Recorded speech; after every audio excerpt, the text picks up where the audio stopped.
citizens of the world.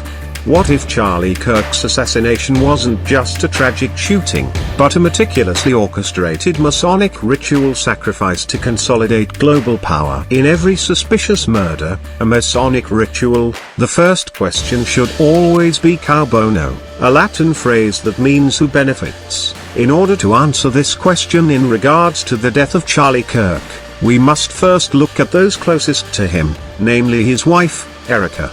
In 2018, Charlie Kirk met Erica France in what was allegedly a routine job interview. Erica had been referred to Charlie by an unknown source, but the timing and circumstances suggest something far more orchestrated.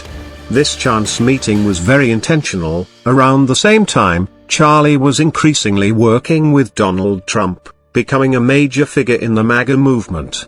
But Erica had her own ties to the Donald that predate her relationship with Charlie. Erica's biography reads like a classic story of elite grooming.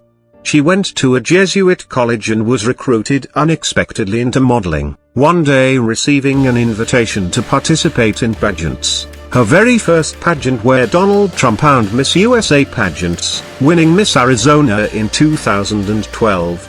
She then started working as a casting director. At the same time, she started a ministry called Romanian Angels, which was embedded in rumors of missing and allegedly trafficked children.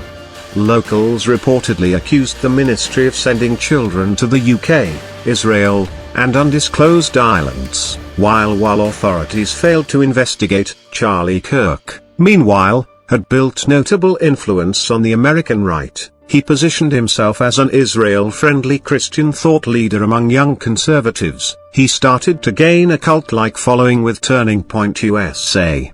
Charlie's family had connections to Trump long before the MAGA movement.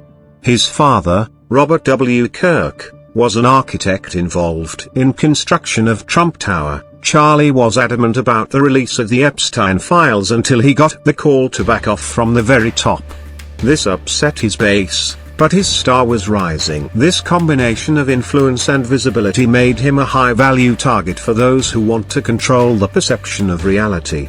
So, we must ask who sent that initial random modeling letter to Erica. I wonder if it was the same person who suggested Charlie interview her for a job.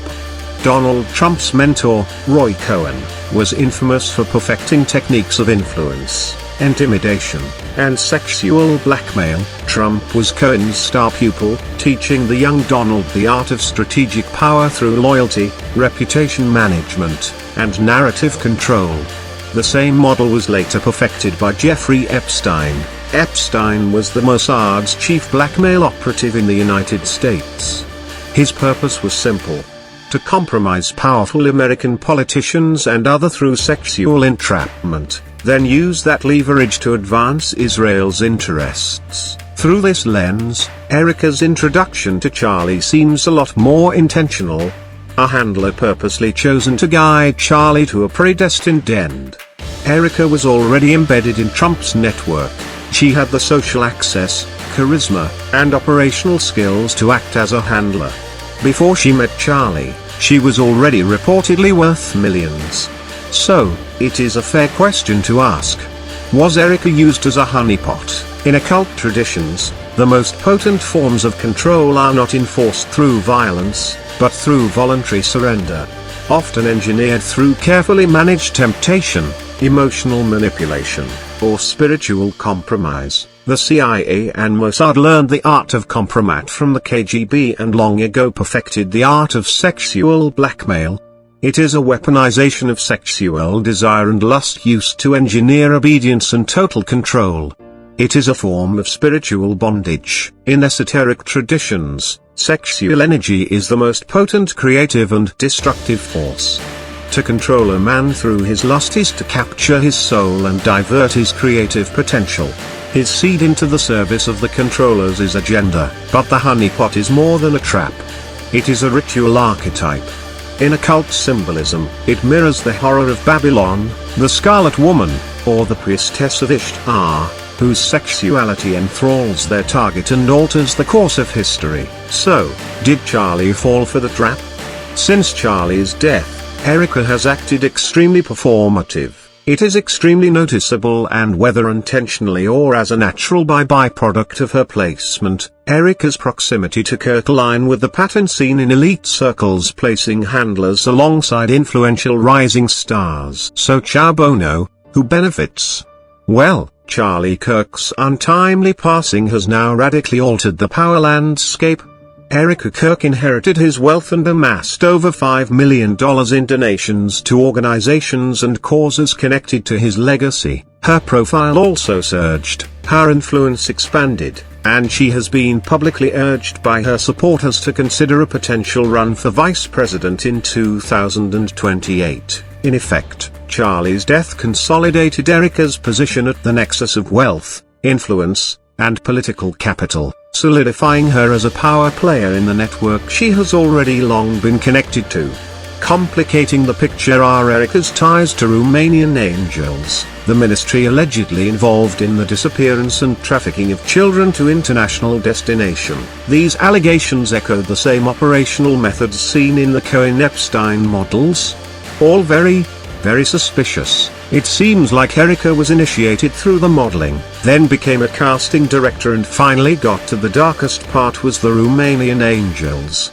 There is a reason why Trump does not want the Epstein files released. On the same day of the Kirk shooting, the Senate Republicans defeated Chuck Schumer's push to forcibly release the Epstein files. This was barely reported on. Perhaps Erica also has some skeletons in her own closet. Currently, Erica Kirk works as a real estate agent for the Corcoran Group. Barbara Corcoran of Shark Tank fame founded the Corcoran Group in 1973. In 2001, she sold it to NRT. NRT is controlled by Leon Black. Who is Leon Black? Leon Black is a billionaire financier and co-founder of Apollo Global Management, but more importantly has an incredibly public ties to Jeffrey Epstein. Black paid to Epstein more than $158 million for financial advice long after Epstein's 2008 conviction. Erica's proximity to this Black-Epstein nexus cannot be ignored. It starts to look less like a coincidence and more like a placement. Real estate firms are historically one of the best vehicles for laundering money, moving assets across borders, and embedding people inside elite networks. This positions Erica within the very same power web that manufactured Trump, protected Epstein, and now seems to be building the infrastructure for a technocratic no-hide one world order. It is reported that Netanyahu invited Charlie for a trip to Israel, aka a re-education program, and he declined. Israel was one of, if not the first, to report on the assassination of Kirk. Charlie was increasingly starting to question Israel, claiming that Epstein was a Mossad agent and that Israel was going to ethnically cleanse Gaza. His loyalty to Israel was beginning to fade. Charlie was starting to veer off from the script. He told those closest to him that he was afraid if he spoke out against Israel that they would kill him. Within hours of Kirk's death, there were multiple murals of Charlie Kirk in Israel, including one with Donald Trump, which Trump even tweeted. Underneath the mural are the words Shlomo Pearl, which means a gullible pathy or a useful idiot. Why would Israel have a mural with a slang term meaning gullible psy or useful idiot underneath Charlie Kirk and Donald Trump? Who is the Shlomo Pearl? Directly after the shooting, an elderly man claimed he had shot Charlie Kirk. In the video, the man did everything in his power to cause confusion and a diversion. This man's name is George Zinn, a known political gadfly. Zinn staged a perfect distraction, but was cleared almost immediately. Is George Zinn the gullible patsy or the useful idiot? Let's check out the video. Watch very carefully. Notice anything strange? Well, the whole video is strange. His pants are down. He's on his knees. Needed to be carried out. This was a very intentional distraction. Zinn is a 70-year-old Ashkenazi Jew who was registered as a Republican in Utah years back. Zinn was in a documentary about 9/11, even claiming he was there. In 2013, he was charged with making bomb threats at a marathon during the aftermath of the Boston Marathon bombings. So, this is a pattern for Zinn. running interference and distraction on SCOPS, but running interference for who? Mossad. Zin fits the profile to it, and this week, Zin's been brought up on child porn charges. Romanian children going missing. Epstein Island. Zin gets arrested in the same week for a similar charge. What is going on here? So, who's the Shlomo Pearl? The useful idiot? The gullible psee is Tyler Robinson. Is he the Shlomo Pearl? Well, if he's the gullible psee, that's for sure. He's definitely the useful idiot, the programmed asset, whether through ideology, manipulation, or other means who they claim pulled the trigger. He is the deniable player. But even deeper, the Shlomo Pearl is an inside joke. It is a magical act of revelation of the method they always have to tell you. Flaunting their crime because they know that the hypnotized masses, the mindless sheep, will not be able to see it. The Gentiles are too stupid to understand the big picture. B and Trump tweeted remembrance tweets at the same exact time like it was set on a schedule. So child Bono, who benefits multiple people, Erica, Israel, Epstein and Trump all benefit, but they are not equals in this. They represent different levels of the same hierarchy. Erica is Charlie's immediate handler. She gains immense social capital wealth in a platform. She is now a widow heroine, a powerful figure in her own right whose past is shielded by a narrative of martyrdom. Their Zionist network Netanyahu Mossad eliminated a growing critical voice, co-opted his movement, and sent a chilling message to any other conservative influencers who might dare to step out of line on Israel. They turned his death into a propaganda victory. This is classic intimidation tactics. The Epstein network is further buried. It preserves the integrity of their blackmail and trafficking networks. They made control over the populist conservative movement by ensuring its leadership remains compliant. They demonstrated their absolute power to richly execute prominent figure who was becoming a problem in broad daylight. Donald Trump benefits by consolidating his control over the MAGA movement, removing a potential future rival and leveraging the mart's energy for his own political revival. His synchronized actions with Netanyahu prove his allegiance lies the international network, not solely with America, and above them all, since the unseen powers, the hidden hand, the black nobility, the Vatican's Jesuit intelligence arm, the old family monies, the Roman Pap bloodlines, the Rothschilds, Rockefeller, who operate through these entities as proxies. They benefit from a controlled opposition, a pacified populace in the continued erosion of national sovereignty. Compliant team player Ben Shapiro takes over Kirk show in Turning Point, USA. Now, obviously, the Masons and Israeli operatives were obviously used to carry out the ritual hit. They are the temple builders after all. Maybe Charlie is in Valhalla. There is a definite pattern with the Aina Zarusa incident in the Charlie Kirk shooting. Charlie Kirk and George Floyd, who was also choked to death. Another injury to the neck share the same birthday. When examined through an esoteric lens, a pattern emerges. A ritual tearing of the throat chakra, the seat of speech, expression, and knowledge. Charlie's death was not merely political. It was magic. The throat is the center of communication, expression, and truth. By severing the throat, they perform a symbolic act. They kill the man in his growing dissident message against their power. They steal his voice by immediately co-opting his platform. Ben Shapiro taking over Turning Point USA and his martyrdom to promote their own agenda. They create a sacrificial energy. The spilled blood of a popular leader becomes a potent energy source to fuel their own rituals and consolidate power. The immediate memorials, the murals, and the tweets. This is a rapid harvesting of that sacrificial energy.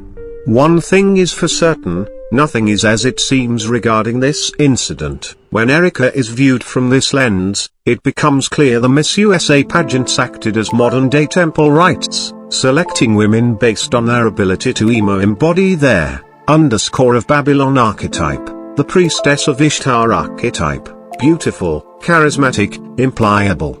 Her work with Romanian angels is the darkest aspect. If this ministry was a front for trafficking, it places her not just as a participant, but as an initiate into the deepest levels of this black sacrament. Handling children as commodities is the ultimate act of violating the sacred, a perversion of the nurturing feminine principle. This would make her a high-level operative, not a pawn. It is no coincidence that Erica was seen wearing a Masonic G-ring and a Knights of Malta necklace following Kirk's death. This was to show her allegiance. Her family is heavily connected to Masonry. Remember, it was in 2018 Kirk started dating Erica. In May of 2019, Kirk formed Turning Point UK at Grand Master of Freemasonry, Prince Michael of Kent's Royal Automotive Club with George Farmer, who is the beard of Candace Owens. Candace has literally said she was one of the Masons of Turning Point. Whether that would be a figure of speech or a reference to the craft is debatable. It's worth noting, like her husband, Candace is Catholic, not Christian. This is a major distinction. He was along George Farmer. Her husband was a long-time friend of Andrew Tate, claiming to know Tate before he was Andrew Tate. Charlie allegedly introduced Turning Point USA to the UK through John Mappin. Mappin is said to be in Epstein's Black Book. All these connections are very, very strange, but it makes perfect sense. Charlie Kirk, the Christian thought leader who had morals, dignity, and came off as authentic, was the perfect target by our social engineers. His father's work on Trump Tower created a karmic link. His rising influence made him valuable. His genuine, if perhaps naive, Christian nationalism made him spiritually vulnerable to this sort of attack. A marriage to such a woman is not a union, it is a merger, an acquisition. His soul, his ministry, and his movement were acquired by the network she represents. More than a honeypot, this was a soul trap. FBI Director Kash Patel said at the press conference in remembrance of Kirk. Lastly, to my friend Charlie Kirk, rest now, brother. We have the watch. I'll see you in Bajala. This gave me pause.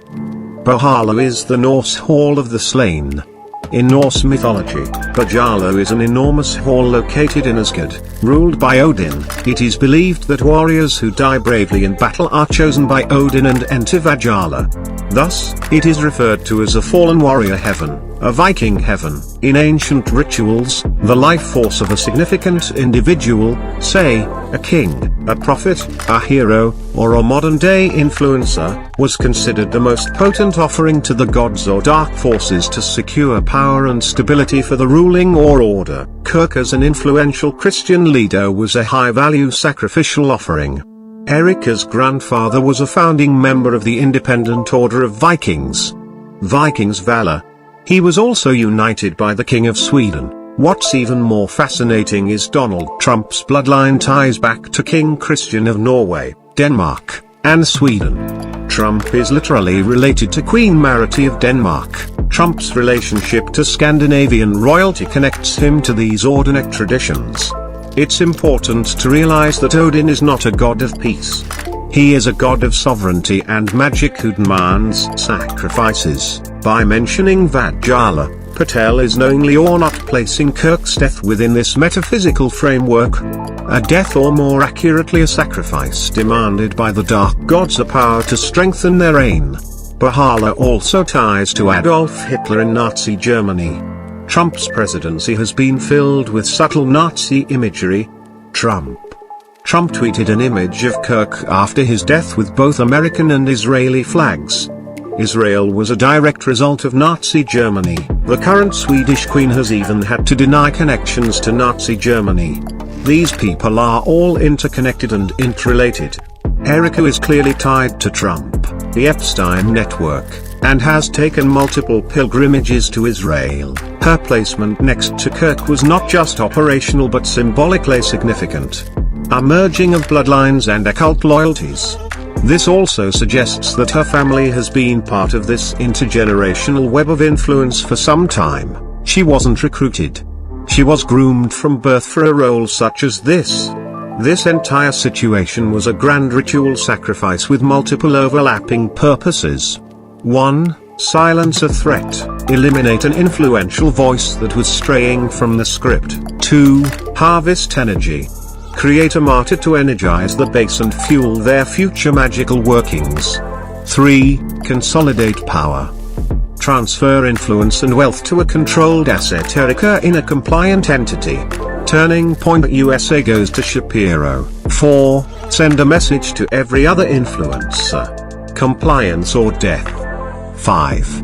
Reveal the method.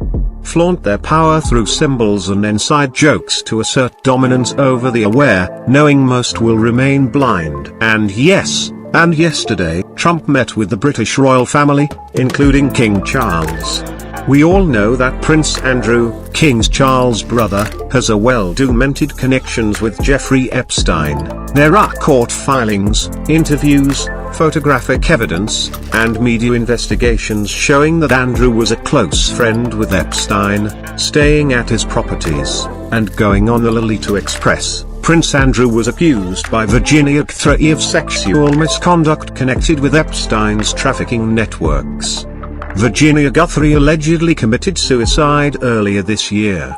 The meeting with the British royal family days later is the closing of the ritual circuit. It is a gathering of the different branches of the same tree, the European aristocratic bloodlines, the intelligence networks, and the financial power to acknowledge the successful completion of the operation and to plan their next move in their century-long game.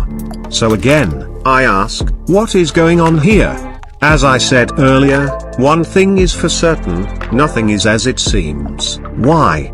Because we are not just looking at politics. We are looking at high-level sorcery playing out on the world stage. This is not merely a political conspiracy. It is a spiritual war. This ancient network that pulls strings on the world stage are fundamentally anti-Christ and anti-nation. They are anti-Christ as they use the veneer of Christianity. Kirk's movement, Erica's ministry work to mask their true nature, which is deeply pagan and occult, a system of control, sacrifice and power worship. And they are anti-nation. They seek to destroy sovereign, ethnically coherent nations like the America Kirk claimed to champion and replace them with a globally managed populace easier to control. The murder of Charlie Kirk was a ritual act to strengthen this ancient parasitic system. It was a warning and a demonstration of power.